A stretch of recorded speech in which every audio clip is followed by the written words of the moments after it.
La Bible révèle que la fin de toute chose est proche et que Dieu appelle tout homme à pouvoir se réjouir de la seconde venue de Jésus-Christ. L'objectif de cette présentation est de vous préparer à être du nombre de ceux qui gardent les commandements de Dieu et le témoignage, la foi de Jésus-Christ. Le texte de base de cette présentation se trouve en Apocalypse chapitre 14 et au verset 8. Où allons-nous? Apocalypse 14 et le verset 8. Et là, nous lisons,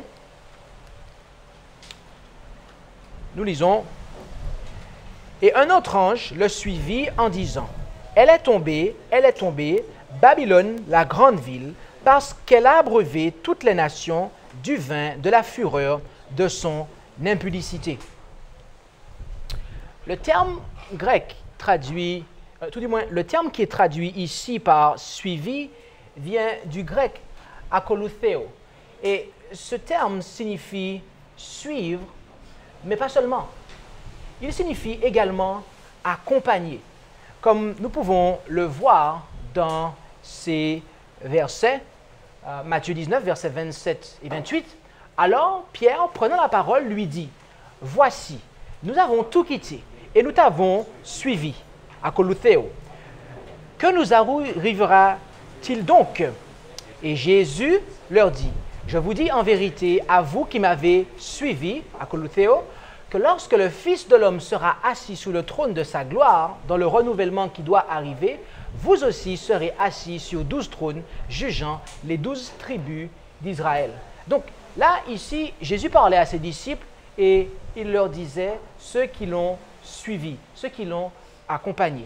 Et il y a un deuxième texte qui est Marc chapitre 1, versets 17 et 18, où nous lisons, « Alors Jésus leur dit, suivez-moi et je vous ferai pécheurs d'hommes. » Et aussitôt, laissant leur filet, ils le suivirent. Et ce terme, eh bien, est traduit à partir du grec akolutheo. Dans ces versets que nous avons lus, ce mot véhicule l'idée d'accompagner personnellement Jésus. Et en Apocalypse 14, verset 8, le mot semble avoir ces deux significations. Et du point de vue temporel, bien aimé, le deuxième ange suit le premier ange. Mais il est également vrai que le premier ange continue son ministère lorsque le deuxième ange le rejoint. Et en ce sens, le message du deuxième ange accompagne celui du premier. Et les messages du premier et du troisième ange sont tous deux proclamés d'une voix forte. Ils sont tous deux proclamés d'une voix forte d'après les versets 7 et 9 d'Apocalypse 14. Tandis que le message concernant la chute de Babylone n'est pas immédiatement proclamé d'une voix forte. Et je dis pas immédiatement proclamé d'une voix forte, car c'est avec l'ange du chapitre 18 que ce message sera finalement proclamé d'une voix forte. En effet, en Apocalypse 18, versets 1 et 2, « Après cela, je vis descendre du ciel un autre ange qui avait un grand pouvoir. La terre fut éclairée de sa gloire. Et il cria avec force et à grande voix et dit, « Elle est tombée, Babylone la grande, et elle est devenue la demeure des démons et le repère de tout esprit immonde et le repère de tout oiseau immonde et horrible. » Et ce message, que ce soit en Apocalypse 14, 8 ou Apocalypse 18, 1 et 2, nous parle de la chute de Babylone. De quelle Babylone s'agit-il ici?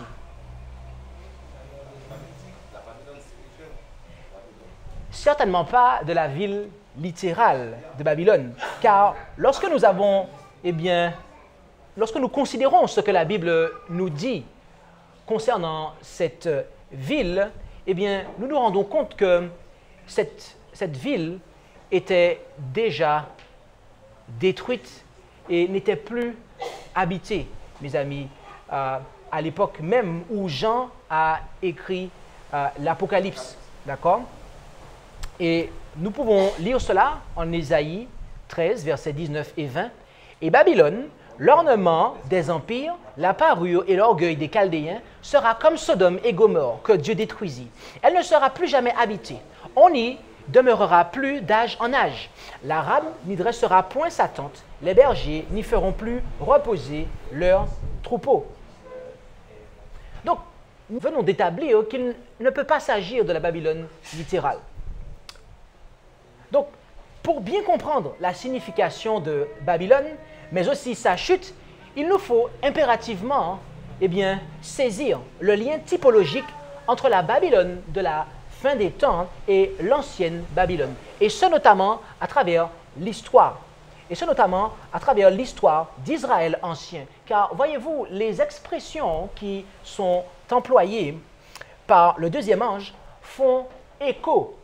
Ils font écho aux oracles funestes d'Ésaïe et de Jérémie à l'encontre de l'ancienne Babylone. En effet, en Ésaïe 21, verset 9, nous lisons « Et voici venir de la cavalerie des cavaliers 2 à 2, et prend encore la parole et dit « elle est tombée, Babylone, et toutes les images de ses dieux sont brisées par terre. » Et en Jérémie 51, versets 6 et 7, « Fuyez loin de Babylone, et que chacun sauve sa vie, de peur que vous ne périssiez dans son iniquité, car c'est le temps de la vengeance de l'Éternel. Il lui rend ce qu'elle a mérité. Babylone était dans la main de l'Éternel une coupe d'or qui enivrait toute la terre.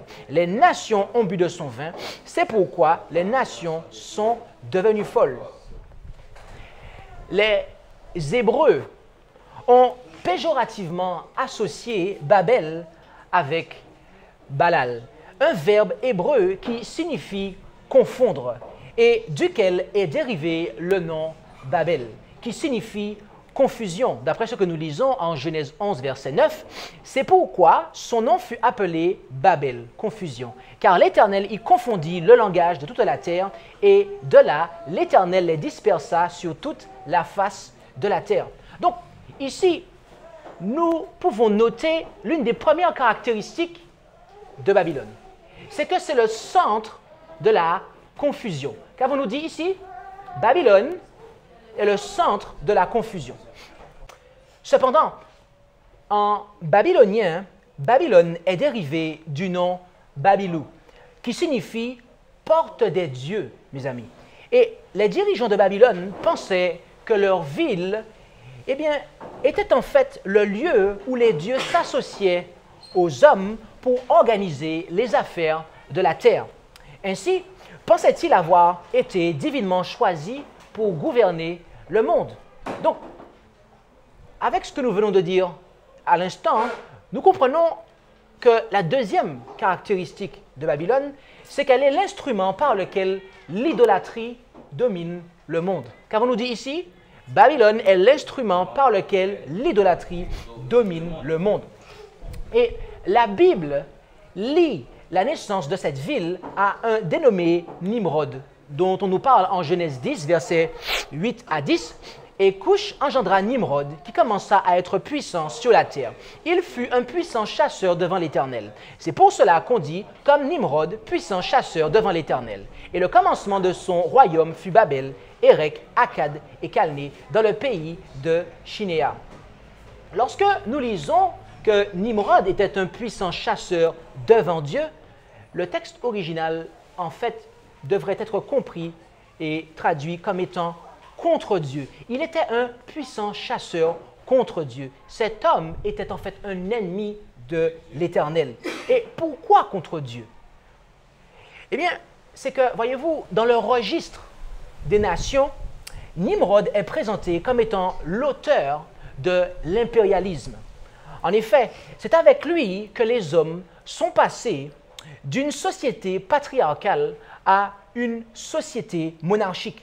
En clair, Nimrod est le premier homme mentionné dans la Bible comme étant le chef d'un royaume, ce qui marque son opposition à l'égard de Dieu, puisque le Très-Haut était jusqu'alors le seul à être reconnu comme roi. Ce qui nous permet d'établir la troisième caractéristique de Babylone, qui est que c'est le royaume où l'homme domine l'homme. Qu'avons-nous dit ici? Babylone est le royaume où l'homme domine l'homme. Ainsi, dès le commencement, Babylone fut caractérisée par l'incrédulité et le mépris de la volonté divine. En effet, le plan initial de Dieu était que l'homme peuple la terre, d'après ce que nous lisons en Genèse 1, verset 28. Or, la construction de la ville, Babel, venait directement s'opposer à cet ordre. En effet, en Genèse 11, verset 4, nous lisons « Et ils dirent, allons, bâtissons-nous une ville et une tour, dont le sommet soit dans les cieux, et faisons-nous un nom, de peur que nous ne soyons dispersés sur la face de toute la terre. » Nous avons là, ici, mes amis, la quatrième caractéristique de Babylone, qui est que, eh bien, cette ville est l'emblème de l'incrédulité et du mépris de la volonté divine. Nous avons dit que Babylone est l'emblème de l'incrédulité et du mépris de la volonté divine.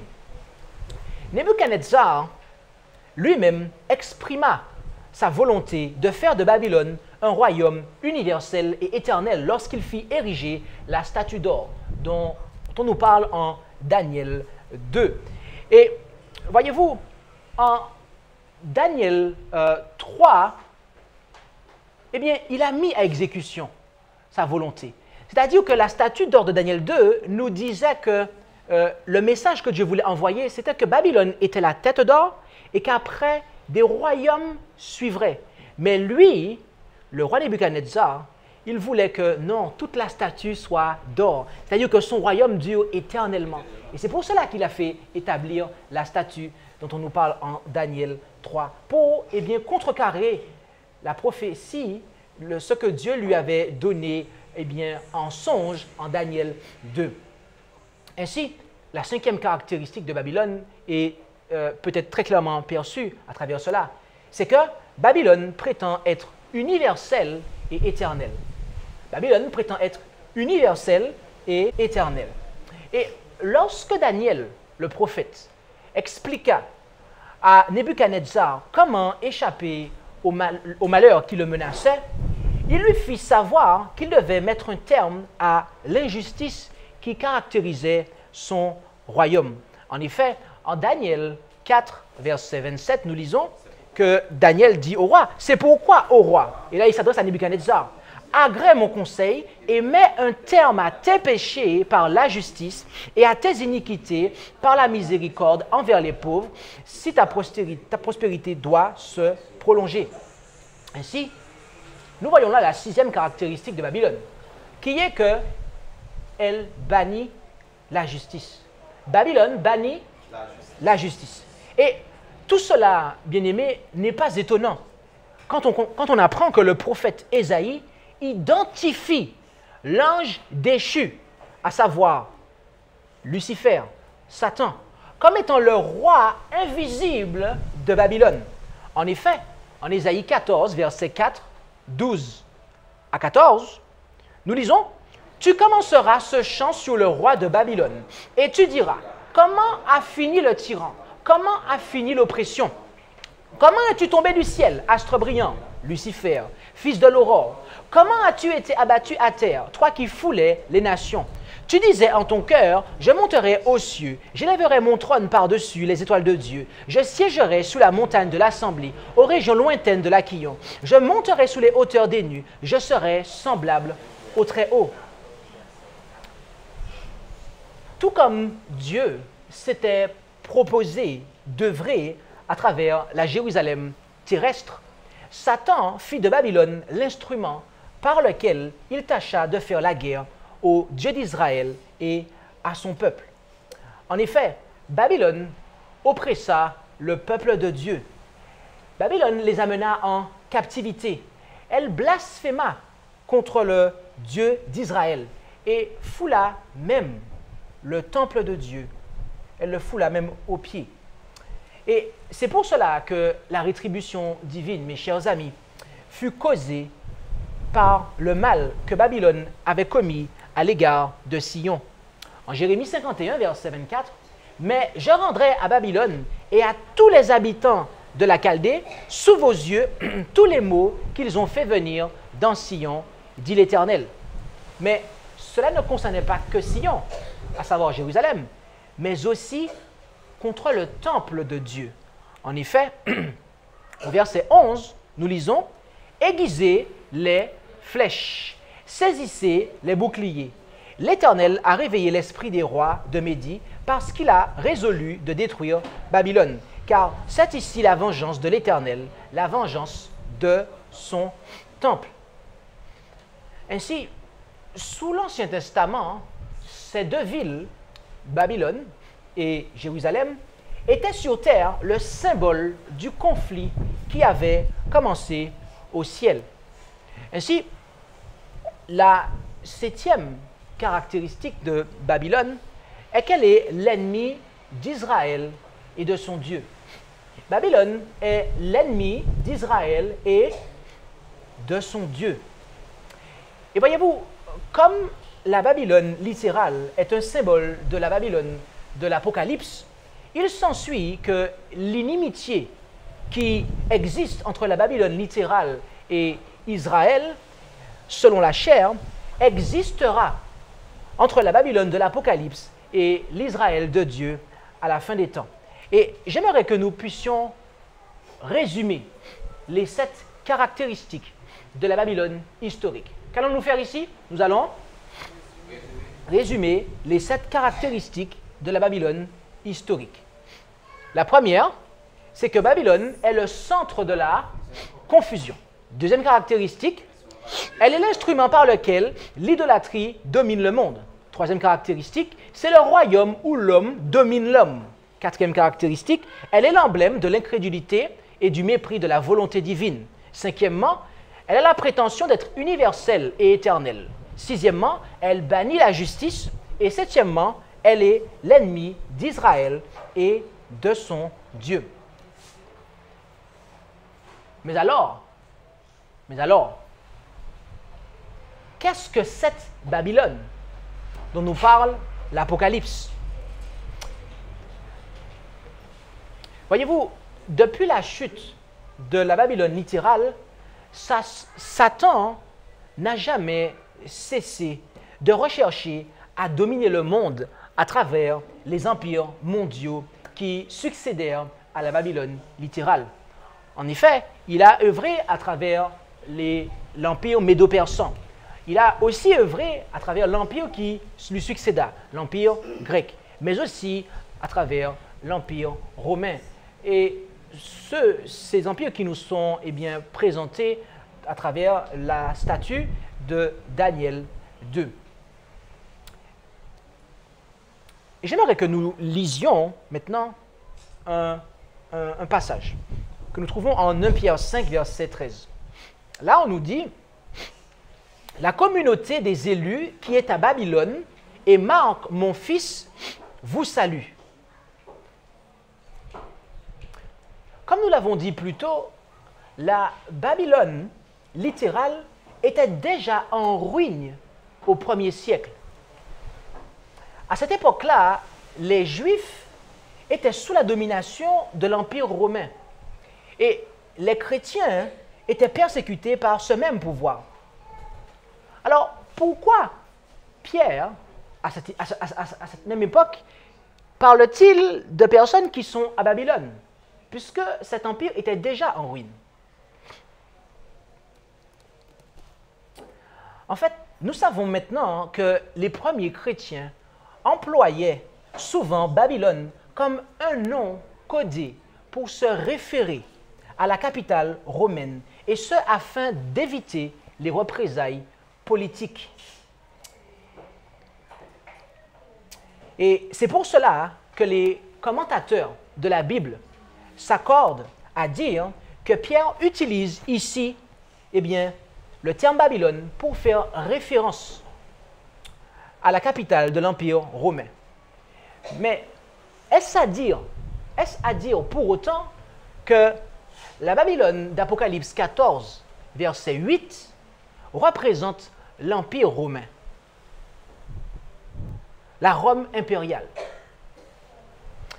Mes amis, si nous souhaitons bien identifier la Babylone d'Apocalypse 14, verset 8, pour savoir de quoi ce message nous parle, nous devons comprendre que sous la nouvelle alliance, le conflit entre l'Israël de Dieu et Babylone ne connaît aucune restriction ethnique, géographique, car l'Israël de Dieu est son Église, tous ceux qui embrassent la foi de Jésus. Considérons Apocalypse 17, versets 1 à 5. Et l'un des 7 anges qui avait les 7 coupes vint et me parla en disant, « Viens, je te montrerai le châtiment de la grande prostituée, qui est assise sur les grosses eaux, avec lesquelles les rois de la terre ont commis fornication, et qui a enivré du vin de sa prostitution ceux qui habitent la terre. Et il me transporta en esprit dans un désert, et je vis une femme assise sur une bête de couleur écarlate, pleine de noms de blasphème, et ayant 7 têtes et 10 cornes. La femme était vêtue de pourpre et d'écarlate, parée d'or, de pierres précieuses et de perles. Elle tenait à la main une coupe d'or, pleine des abominations et des souillures de sa prostitution. Et sur son front était écrit un nom, Mystère, Babylone la grande, la mère des fornicateurs et des abominations de la terre. La représentation symbolique de Babylone en Apocalypse 17 comme étant la grande prostituée est un langage qui fait écho aux prophètes de l'Ancien Testament. Les prophètes d'Israël ont à plusieurs reprises décrit le peuple de l'Alliance apostat comme étant l'épouse devenue la grande prostituée. En effet, en Ésaïe 1, verset 21, comment la cité fidèle est-elle devenue une prostituée? Elle était pleine de droiture. La justice habitait en elle. Et maintenant, des meurtriers. Mais encore, en Jérémie 3, versets 1 à 3, et le verset 8 et 9, l'Éternel a dit, si quelqu'un renvoie sa femme et qu'elle le quitte et se joigne à un autre homme, retournera-t-il encore vers elle? Le pays même n'en sera-t-il pas vraiment souillé? Or toi, qui t'es prostitué à plusieurs amants, reviens à moi, dit l'Éternel. Lève les yeux vers les hauteurs et regarde, où ne t'es-tu pas prostitué? Tu te tenais sur les chemins comme un arabe au désert, et tu as souillé le pays par tes prostitutions et par ta malice. Aussi, les pluies ont-elles été retenues, et il n'y a pas eu de pluie de l'arrière-saison. Et tu as eu le front d'une femme débauchée. Tu n'as pas voulu avoir honte. Et j'ai vu que, quoique j'eusse répudié Israël, la rebelle, à cause de tous ses adultères, et que je lui eusse donné sa lettre de divorce, cependant, sa sœur, Juda, la perfide, n'en a point eu de crainte, car elle s'en est allée et s'est aussi prostituée.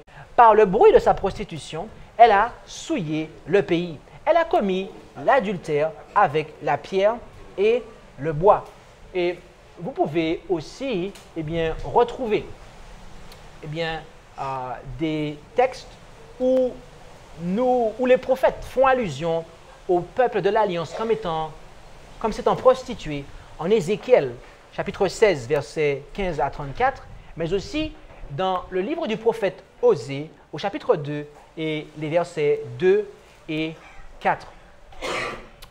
Bien-aimés, selon Jean, l'histoire de la reine Jézabel et de son règne religieux cruel sur le royaume du nord d'Israël est le type de l'apostasie qui se développerait dans l'Église chrétienne.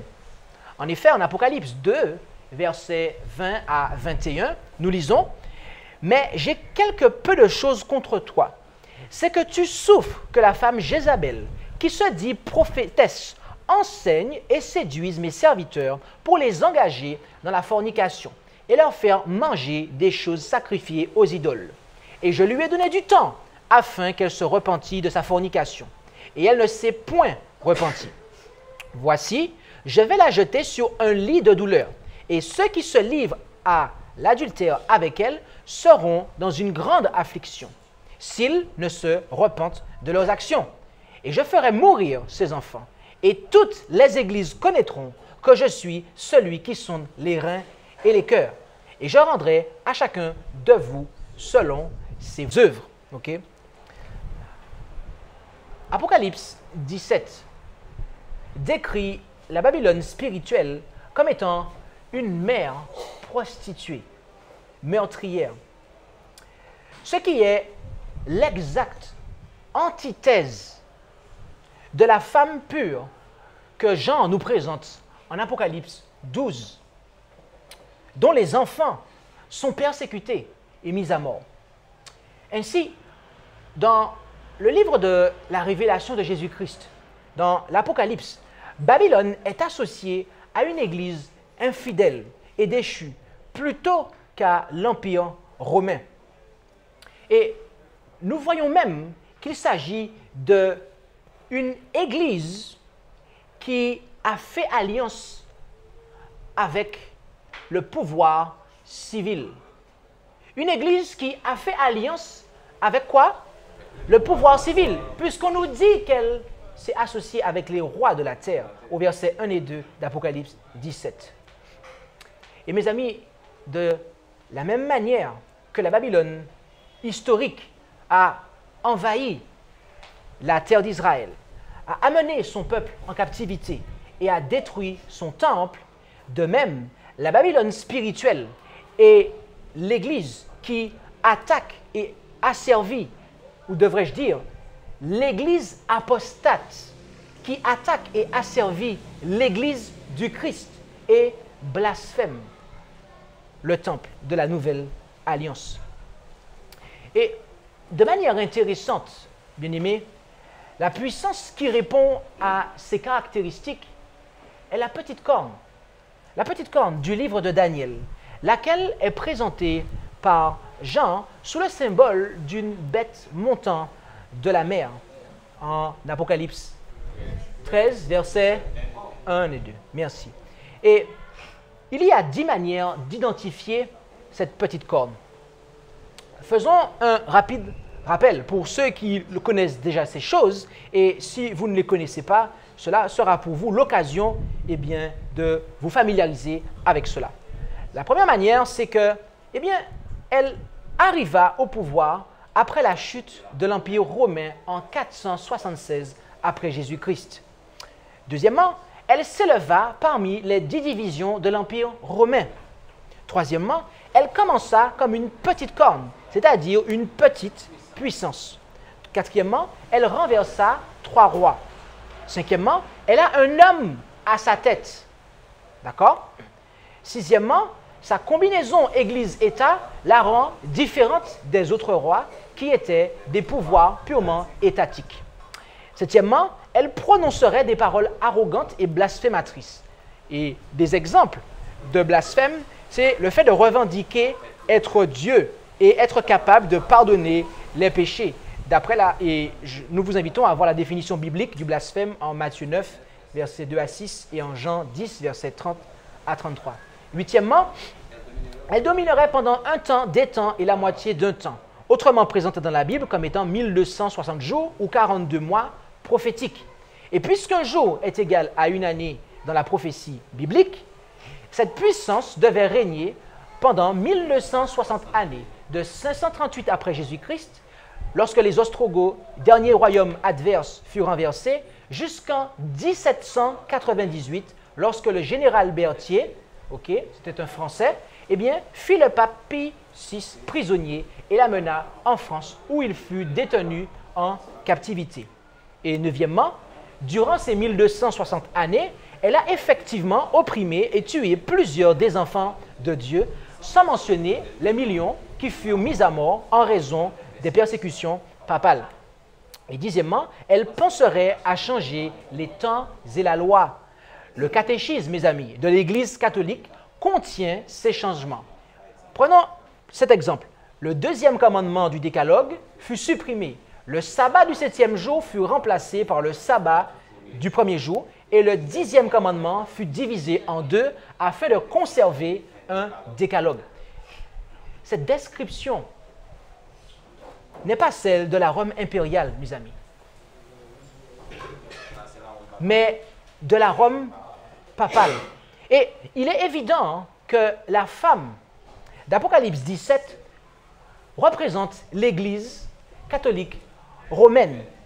Mais est-ce à l'Église catholique romaine que le deuxième ange d'Apocalypse 14, verset 8, se réfère? Mes amis, l'Église catholique romaine était déjà infidèle et déchue bien avant le 19e siècle, date à laquelle, du point de vue historique, le deuxième ange a donné son message pour la première fois. Au 19e siècle, cela faisait déjà des siècles que l'Église catholique romaine était déjà infidèle et déchue. Donc, à qui Babylone? À qui Babylone fait-elle référence en Apocalypse 14, verset 8? Souvenons-nous, mes amis, que la femme d'Apocalypse 17 est présentée comme étant la mère des prostituées. D'accord? Ce qui implique qu'elle a des filles. Une petite. C'est ça même. Ainsi, la Babylone d'Apocalypse 14, verset 8, fait tout simplement référence aux églises protestantes qui ont suivi l'exemple de l'Église catholique romaine. D'accord? Des églises qui, en réalité, ont cessé de protester, qui ont cessé de réformer et ont suivi l'exemple, ont suivi les œuvres et les voies de l'Église catholique romaine. Et est-ce que vous savez pourquoi Dieu déclare, est-ce que vous savez pourquoi Dieu envoie un message au 19e siècle pour dire que ces églises sont tombées? Pourquoi? Mes amis, tout simplement parce qu'elles ont rejeté le message du premier ange. Tout simplement parce qu'elles n'ont pas accepté le message du premier ange. Voyez-vous, Dieu n'a pas attendu que la vérité du sabbat soit proclamée. Dieu n'a pas attendu que la vérité sur la non-immortalité de l'âme, eh bien, soit rendue claire. Dieu n'a pas attendu, eh bien, que nous ayons une compréhension correcte sur les commandements, ces commandements, sur la foi de Jésus, sur le témoignage de Jésus, sur la réforme sanitaire, pour envoyer un message pour dire que ces églises étaient tombées. Le simple fait qu'elles n'aient pas accepté le message du premier ange a suffi pour que Dieu envoie un message pour dire que ces églises sont tombées, que ces églises sont déchues.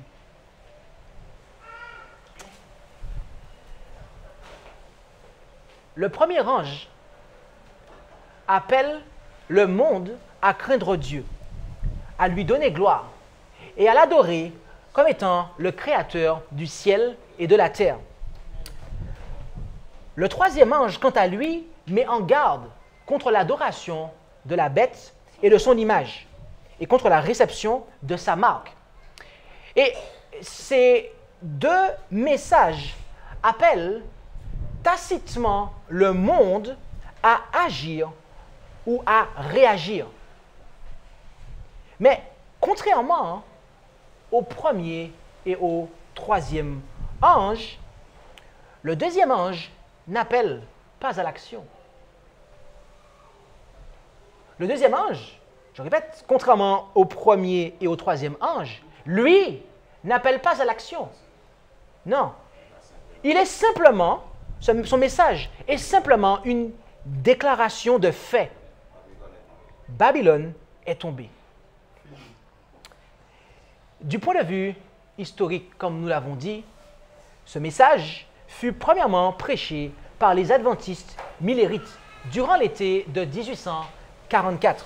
Et il fut appliqué aux églises qui rejetèrent le message du premier ange concernant le jugement. Lequel? Le jugement. Eh bien, est la raison pour laquelle les hommes doivent craindre Dieu et lui donner gloire. C'est en raison du jugement qui est venu que Dieu appelle les hommes à le craindre et à lui donner gloire. En d'autres termes, chers amis, la prédication du jugement investigatif est une composante de l'évangile éternel. Qu'avons-nous dit là? La prédication du jugement investigatif est une composante de l'évangile éternel. Ceux qui ont prêché ce message, eh bien, pour la première fois, lui ont toujours associé les paroles que nous lisons au verset 4 d'Apocalypse 18. À savoir, puis j'entendis une autre voix du ciel qui disait « Sortez du milieu d'elle, mon peuple, de peur que participant à ses péchés, vous n'ayez aussi part à ses plaies. » Le quatrième ange, ou l'autre ange d'Apocalypse 18, reprend le message du deuxième ange, mais il l'amplifie. Et là, contrairement au deuxième ange, il y a un appel à l'action. Le deuxième ange dit simplement que Babylone est tombée. Mais le quatrième ange dit, elle est tombée, mais après il y a « Sortez du milieu d'elle, mon peuple ». Donc là, il y a un appel à l'action.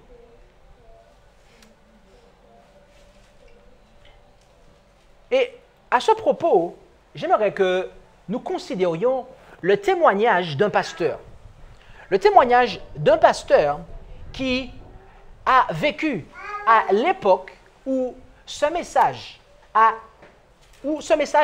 historiquement été proclamé pour la première fois. Et ce pasteur est le pasteur James White. Et lisons le témoignage qu'il a rendu dans l'ouvrage « Le message du troisième ange » à la page 9 et 10. Il déclare « Le premier message était d'abord destiné aux églises, mais rapidement, leurs journaux religieux refusèrent de le publier et leurs maisons d'édition lui fermèrent leurs portes. En agissant ainsi, elles chassèrent la bonne nouvelle éternelle du royaume de Dieu. Et lorsque cela fut accompli, Jésus ainsi que l'Esprit de vérité les laissa pour toujours. Et les églises, Babylone, tombèrent. Dans toutes ces églises, seules quelques âmes vivantes avaient accepté le message de l'avènement. Celles dont le manger et le boire, dont la vie même était de parler du retour de Jésus ainsi que de la restitution. Mais il ne leur fut pas permis de rendre témoignage. C'est alors que la voie fut préparée pour le deuxième message. Et regardez ce qu'il va dire ici. Elle est tombée Babylone. Et il va ajouter les paroles du verset 4. Sortez du milieu d'elle, mon peuple. Chaque croyant en l'avènement, c'est que nous avons entendu ce message. Nous n'avons pas oublié.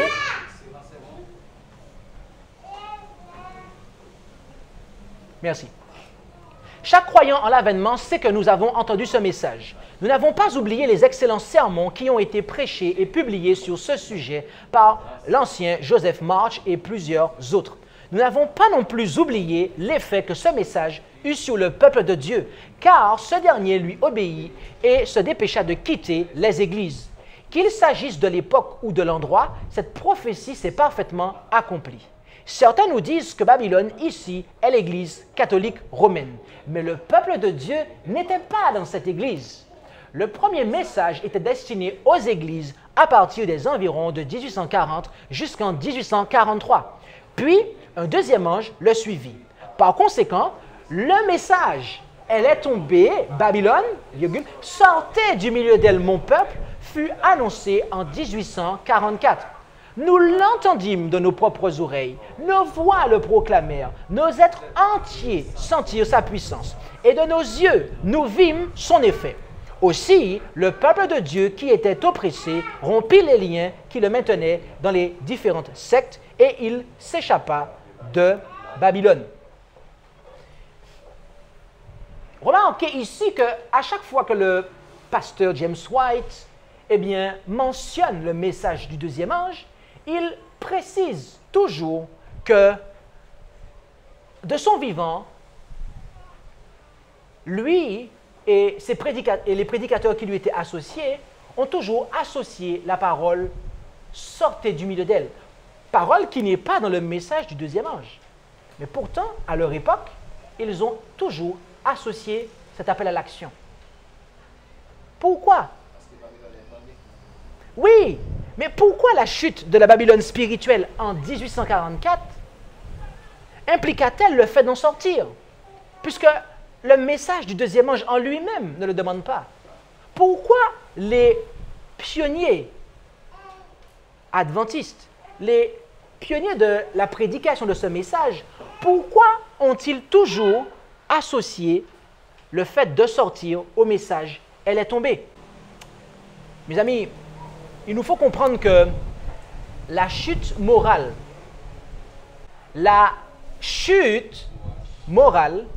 de Babylone n'est pas la destruction, d'accord? Mais c'est la sentence. C'est la sentence, mes amis. Or, la sentence de la Babylone historique fut rendue avant sa destruction, comme nous pouvons le lire, et là je vous inviterai à ouvrir vos Bibles avec moi parce que le texte ne sera pas affiché sur l'écran, comme nous pouvons le lire en Daniel 5, versets 22 à 31. Daniel 5, versets 22 à 31. Et là, nous lisons, « Et toi aussi, Belchatsar, son fils, tu n'as point humilié ton cœur, quoique tu susses toutes ces choses. Mais tu t'es élevé contre le Seigneur des cieux, et on a apporté les vases de sa maison devant toi. Et vous y avez bu du vin, toi et tes grands, tes femmes et tes concubines. Et tu as loué les dieux d'argent, d'or, d'airain, de fer, de bois et de pierre, qui ne voient, ni n'entendent, ni ne connaissent. Et tu n'as pas glorifié le Dieu qui a dans sa main ton souffle et toutes ses voix. C'est alors qu'a été envoyée de sa part cette partie de main et que cette écriture a été tracée. Voici l'écriture qui a été tracée. Méné, méné, tekel ou fartsin, c'est-à-dire compter, compter, peser et diviser. Et voici l'interprétation de ces paroles. Méné, Dieu a compté ton règne et y a mis fin. Tekel, tu as été pesé dans la balance et tu as été trouvé trop léger. Pérès, ton royaume a été divisé et donné aux Mèdes et aux Perses. Alors, sur l'ordre de Belchatsar, on revêtit Daniel de pourpre, on lui mit, tout du moins au cou, un collier d'or, et on publia qu'il serait le troisième dans le gouvernement du royaume. Dans cette même nuit, Belchatsar, roi des Chaldéens, fut tué, et Darius le Mède prit possession du royaume, étant âgé de 62 ans. Mes amis, la main qui écrivit sur la muraille du palais la sentence de la Babylone historique est le type du deuxième ange annonçant la sentence de la Babylone spirituelle. Et tout comme la sentence de la Babylone historique fut rendue avant sa destruction, de même, la sentence de la Babylone spirituelle sera rendue avant sa destruction qui aura lieu sous la 7e plaie. Il y a une question, arrivée à ce stade de notre présentation, que nous devons nous poser. Il y a une question que nous devons nous poser. Étant donné que la sentence est rendue avant la destruction, est-ce que nous allons prendre le risque de rester à un endroit que le ciel déclare être déchu, que le ciel déclare être corrompu? Est-ce que nous allons nous risquer à rester à un endroit que Dieu nous dit que cela est déchu, que cela est corrompu? Mes amis, ceux qui ont accepté, premièrement accepté le message du premier ange, eux, n'ont pas pu rester dans des églises que le ciel avait déclarées comme étant déchues. Ils n'ont pas attendu que la destruction de Babylone ait lieu pour sortir. Ils n'ont pas attendu l'imminence de la destruction pour sortir des églises déchues. Et voyez-vous, cela devient plus clair quand on considère la raison pour laquelle Babylone est tombée. Considérons ensemble la raison pour laquelle Babylone est tombée. C'est qu'elle a abreuvé. Elle a abreuvé. En Apocalypse 14, tout du moins verset 8, j'aimerais que nous relisions ce verset, le texte de base, et nous allons préciser quelque chose. Et un autre ange le suivit en disant, elle est tombée, Babylone, la grande ville, parce qu'elle a abreuvé. Le terme, mes amis, traduit par abreuvé en Apocalypse 14, verset 18, vient du grec potizo. D'accord? Et potizo est un terme que nous retrouvons également en 1 Corinthiens 3, versets 1 et 2, où l'apôtre Paul déclare, « Pour moi, frères, je n'ai pas pu vous parler comme à des hommes spirituels, mais comme à des hommes charnels, comme à de petits enfants en Christ. Je vous ai donné du lait à boire. » Et là, ce terme « boire », il est traduit à partir aussi de potizo, d'accord? Je vous ai donné du lait à boire et non de la viande, car vous n'étiez pas en état de la supporter. Maintenant même, vous ne le pouvez pas parce que vous êtes encore charnel. Quel est ce lait que l'apôtre Paul donna aux Corinthiens? Le lait. Quel lait que l'apôtre Paul a donné aux Corinthiens? Il s'agit de l'enseignement de la parole. En effet, en Hébreux 5, versets 11 à 14, Melchisédek, au sujet de qui nous avons beaucoup de choses à dire, qui sont difficiles à expliquer parce que vous êtes devenus lents à comprendre. En effet, tandis que vous devriez être des maîtres depuis longtemps, vous avez encore besoin d'apprendre les premiers éléments des oracles de Dieu. Et vous en êtes venus à avoir besoin de lait et non de nourriture solide. Or, celui qui se nourrit de lait ne comprend pas la parole de la justice, car il est un petit enfant. Mais la nourriture solide est pour les hommes faits, pour ceux qui, par l'habitude, ont le jugement exercé à discerner le bien et le mal. Et encore, en 1 Pierre 1, verset 25, jusqu'au verset 2 du chapitre 2, nous lisons « Mais la parole du Seigneur demeure éternellement. » Et c'est cette parole dont la bonne nouvelle vous a été annoncée. Ayant donc renoncé à toutes sortes de malices, de fraude, de dissimulation, d'envie et de médisance, désirez avec ardeur, comme des enfants nouvellement nés, le lait spirituel et pur, afin que vous croissiez par son moyen. Ici, nous voyons que le lait que l'apôtre Paul donnait à boire aux croyants était l'enseignement pur de la parole. Quel était ce lait que l'apôtre Paul donnait à boire aux croyants?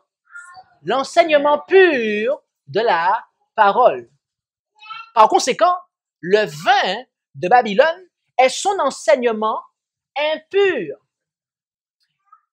Si l'enseignement pur de la parole, c'est la bonne et sainte doctrine, le bon enseignement, le vin qui enivre est quant à lui, l'enseignement religieux corrompu, c'est-à-dire les fausses doctrines.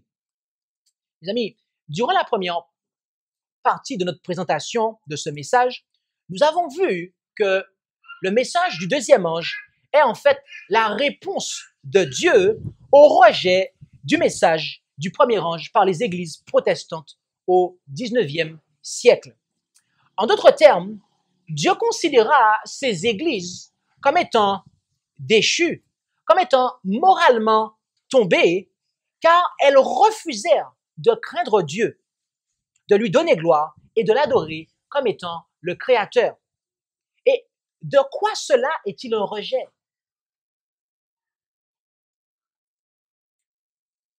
Et je vis un autre ange qui volait au milieu du ciel, portant quoi? L'évangile éternel. Voilà ce que l'ange annonce, mes amis. Lorsque nous rejetons le message du premier ange,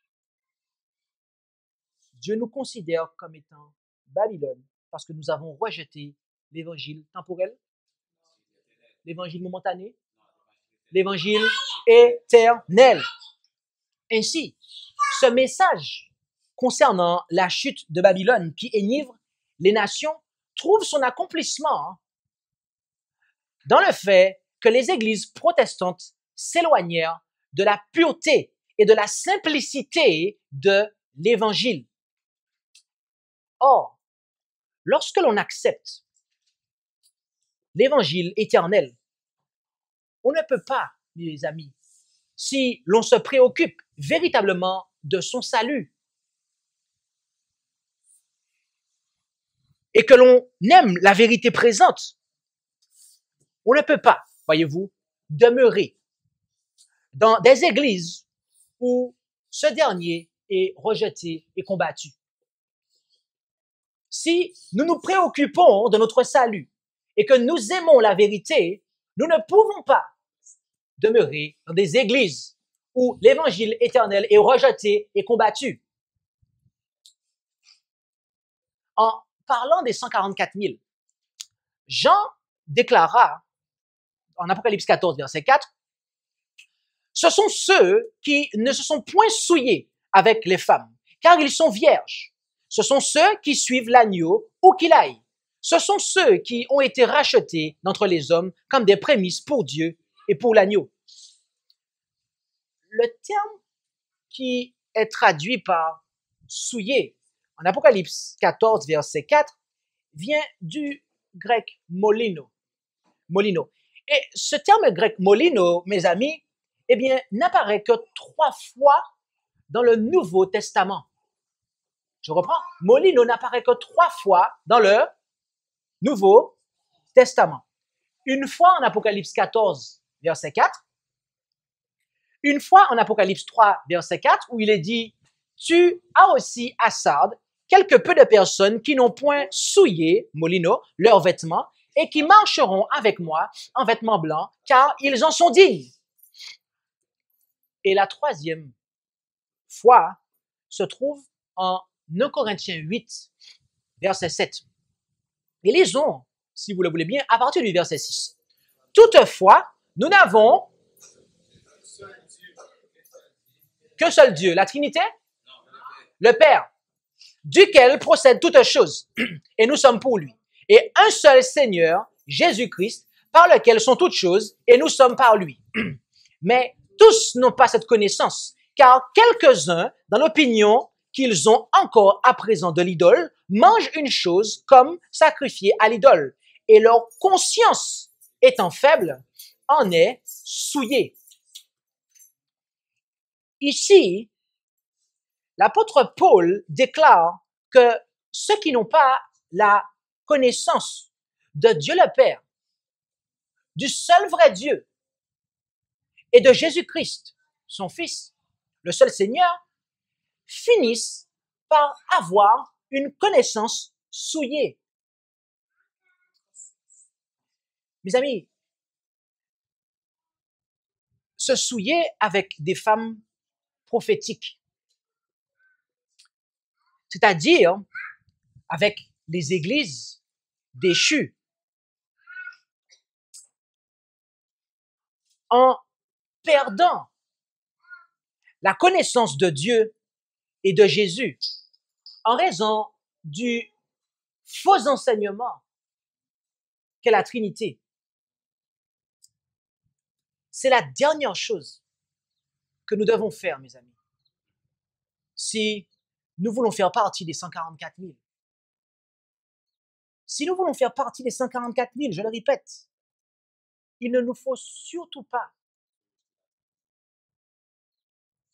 être en contact avec des églises qui vont, qui enseignent la Trinité, car c'est un enseignement qui va souiller la conscience, mes amis. Et c'est pour cela que ceux qui ont premièrement annoncé le message du premier ange sont sortis des églises de Babylone en 1844. Et cela se vérifie dans leurs croyances fondamentales. En effet, dans les croyances fondamentales des adventistes du 7e jour de 1889, ils croyaient qu'il y a un seul Dieu, un être personnel, spirituel, le créateur de toutes choses, omniprésent, omniscient et éternel, infini en sagesse, en sainteté, en justice, en bonté, en vérité et en miséricorde, immuable et partout présent par son représentant, le Saint-Esprit. Voilà ce en quoi croyaient les pionniers adventistes, ceux qui ont accepté le message du premier ange et qui, de ce fait, n'ont pas accepté de souiller leur conscience avec les églises déchues. Et concernant le Fils, qu'il y a un seul Seigneur, Jésus-Christ, le Fils du Père éternel, celui par qui il créa toutes choses, tout du moins, et par qui elles subsistent, qu'il prit sur lui la nature de la semence d'Abraham pour la rédemption de notre race déchue. Voilà ce que croyaient les pionniers adventistes concernant Dieu, l'Esprit et Jésus-Christ, le Fils du Père éternel. Voilà ce que croyaient, mes amis, ceux qui ne se sont pas souillés avec des femmes. Mais aujourd'hui, l'Église adventiste du 7e jour croit en la Trinité. Il croit qu'il y a un seul Dieu, Père, Fils et Saint-Esprit, unité de 3 personnes coéternelles.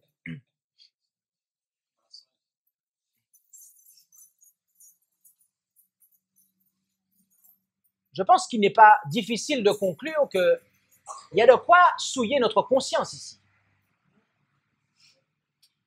Mes amis, la caractéristique des églises tombées en 1844 est qu'elles rejettent le message du jugement, qui est la raison pour laquelle il faut craindre Dieu et lui donner gloire. Or, voyez-vous, le jugement n'est qu'un aspect, n'est qu'une face de l'œuvre du Christ dans le lieu très saint du sanctuaire céleste, dont l'autre face est la purification du sanctuaire céleste. Autrement dit, rejeter la purification du sanctuaire revient à rejeter le message du premier ange, n'est-ce pas? Les pionniers adventistes n'ont pas rejeté le message du premier ange. Et remarquez comment ils l'acceptaient. En effet, dans le point numéro 2, ils croyaient qu'il y a un seul Seigneur, Jésus-Christ, le Fils du Père éternel, qui, à la fin de son œuvre en tant que prêtre, avant qu'il ne s'assoie sur son trône en tant que roi, il fera la grande expiation pour les péchés de tous ceux qui sont venus à lui dans la repentance, et leurs péchés seront alors effacés et emportés du sanctuaire. Ici, ceux qui ont accepté, du point de vue historique, le message du premier ange, croyaient qu'il y a une grande expiation qui a lieu lorsque Jésus rentre dans le dernier appartement du sanctuaire céleste. OK? Et à ce propos, Madame Ellen White déclara dans la tragédie des siècles, à la page 530, paragraphe 3, « Le peuple de Dieu devrait comprendre imparfaitement, parfaitement le sujet du sanctuaire et du jugement. Les pasteurs, les prédicateurs, c'est ça? Chacun devrait être au courant de la position et de l'œuvre de notre souverain sacrificateur. Sans cette connaissance, il n'est pas possible d'exercer la foi indispensable en ce temps-ci, ni d'occuper le poste que Dieu nous assigne. » Christopher, est-ce que tu comprends ces choses, mon ami? Maman, est-ce que tu comprends ces choses? Ma sœur, est-ce que tu comprends ces choses? Est-ce que tu comprends ces choses, mon frère? Est-ce que tu comprends ces choses, ma sœur? Chacun, nous devons comprendre ces choses. Ce n'est pas que le pasteur, le prédicateur. Non, chacun. Mes amis, aujourd'hui, nous avons un problème. Je dis là, nous n'y avons un problème, Zamim. C'est que je dis là, l'Église adventiste du 7e jour d'aujourd'hui a rejeté l'évangile éternel. Ils ont rejeté l'expiation finale, mes amis. En effet, ils disent, il y a dans le ciel, dans la croyance numéro 24 d'aujourd'hui, un sanctuaire, le véritable tabernacle dressé par le Seigneur et non par les êtres humains. Dans ce sanctuaire, le Christ accomplit un ministère en notre faveur, mettant ainsi à la disposition des croyants les bienfaits découlant de son sacrifice rédempteur offert une fois pour toutes sur la croix. Lorsque nous lisons cette déclaration, eh bien, on a l'impression que tout va bien. Mais mes amis, ici, l'expiation finale, la grande expiation a disparu.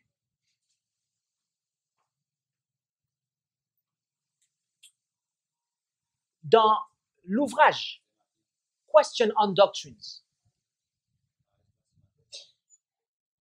qui a été écrit suite aux discussions qui ont eu lieu entre les dirigeants adventistes et les dirigeants protestants, un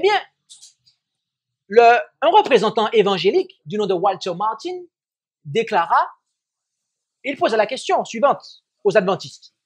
Étant donné que les adventistes affirment qu'un sacrifice d'expiation totale eut lieu à la croix, qu'enseignez-vous au sujet du ministère de notre Seigneur en tant que grand prêtre dans le ciel?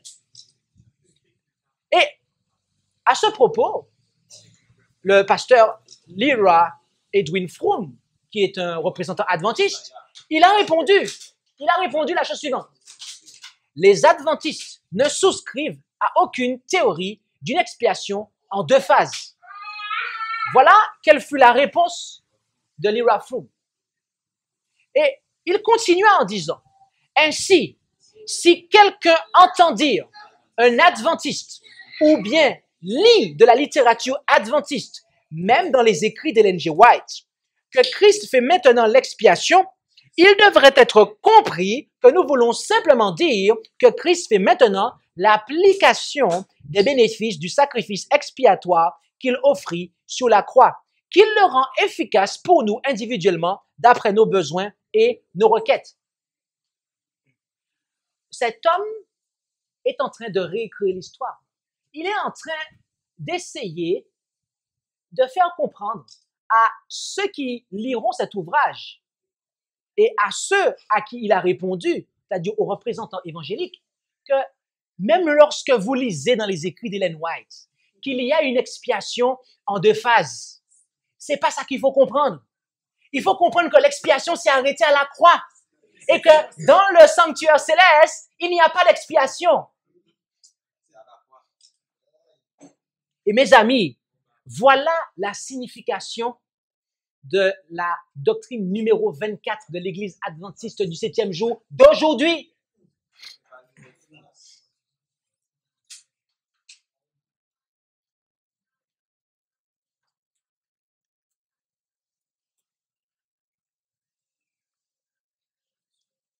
Mes amis, aujourd'hui, nous nous rendons compte que dans la dénomination des adventistes du 7e jour, il y a deux fausses doctrines fondamentales qui sont rentrées. La première étant la doctrine de la Trinité, qui souille la conscience de ceux qui l'adorent, et la deuxième doctrine fondamentale, mes amis, et qui n'est pas des moindres, mais qui est en fait celle qui distingue, tout du moins la véritable compréhension de cette doctrine et celle qui distingue les adventistes de toutes les autres religions, c'est la compréhension de l'expiation, mes amis. Les adventistes du 7e jour se distingue de toutes les autres religions, mes amis, par rapport à la compréhension de l'expiation. Les adventistes du 7e jour ne sont pas les seuls à observer le sabbat du 7e jour, mes amis. Les adventistes du 7e jour ne sont pas les seuls à proscrire l'usage du porc dans leur alimentation. Les adventistes du 7e jour ne sont pas les seuls à croire en la non-immortalité de l'âme. Non. Cependant, les adventistes du 7e jour sont les seuls à croire en l'expiation finale qui a lieu à partir de 1844. Et mes amis, ça c'est le véritable adventisme du 7e jour qui croit en cela. Mais aujourd'hui, cela est rejeté. Lorsque une église accepte une fausse doctrine, qu'est-ce que nous dit la prophétie biblique? Mais avant sortie, qui ça est divini? Elle est tombée, Babylone la grande. Et après ça, bon Dieu dit nous sortis là. Sortis. Écoutez ça. En Tragédie des siècles, à la page 413, paragraphe 1. Babylone est appelée la mère des impudiques. Ces filles représentent évidemment les églises qui s'attachent à ces doctrines et à ces traditions et qui, comme elles, sacrifient la vérité et l'approbation de Dieu pour contracter une alliance illicite avec le monde. Le message annonçant la chute de Babylone concerne des organisations religieuses qui, autrefois pures, se sont corrompues. Des organisations religieuses qui, autrefois pures, se sont corrompues. Zamim, une femme, lorsqu'elle arrive au monde, est-ce qu'elle naît, est-ce qu'elle sort du ventre de sa mère prostituée? Non. La prostitution, ce n'est pas une personne. La prostitution, c'est un comportement, c'est une attitude, c'est une pratique. Une église ne n'est pas toujours corrompue. Mais il arrive malheureusement qu'une église se corrompe.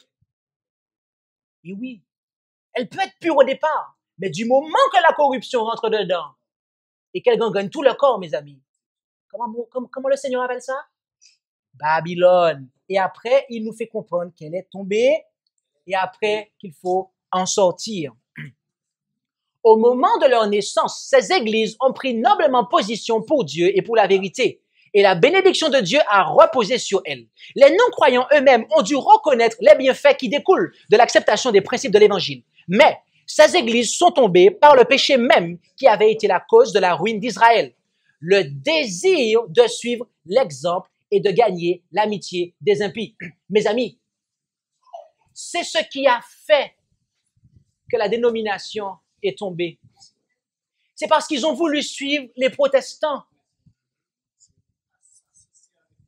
Aujourd'hui, en Haïti, l'Église adventiste du 6e jour est rentrée dans la fédération protestante. Mais mes amis, cela n'aurait jamais pu arriver si la dénomination n'avait pas accepté la doctrine de la Trinité et si elle avait maintenu sa compréhension sur l'expiation finale. Oui, mais étant donné qu'ils ont changé les doctrines pour adopter les compréhensions babyloniennes de la vérité, concernant la vérité biblique, concernant la Bible, eh bien, qu'est-ce qui s'est passé? Eh bien, on a enlevé les barrières qui faisaient qu'on ne pouvait pas s'associer avec les églises protestantes, mes amis.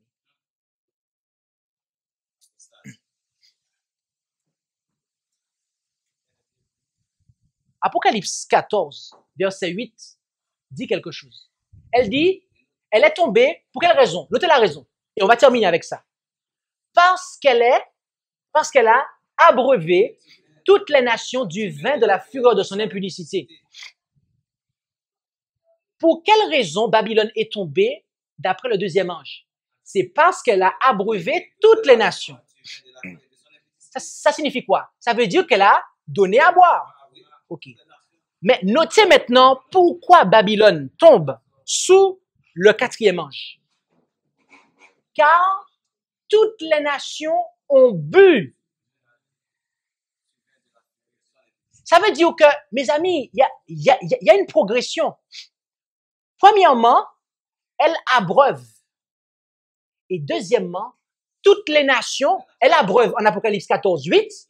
Et en Apocalypse 18, toutes les nations ont bu. Vous voyez cette pièce ici? Ce n'est pas un bar. Vous ne pouvez pas servir alcool ici.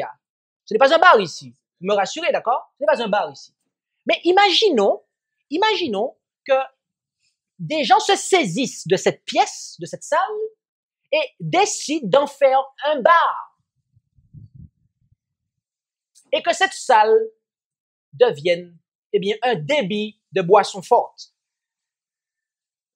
À ce moment-là, nous aurons ici un bar qui va abreuver la ville de Bon Repos, le village de la Renaissance, n'est-ce pas? Mais cela ne veut pas dire que tout le voisinage va venir s'abreuver. Le bar abreuve, mais cela ne veut pas dire que toute la ville a bu. Vous comprenez ça? Mes amis,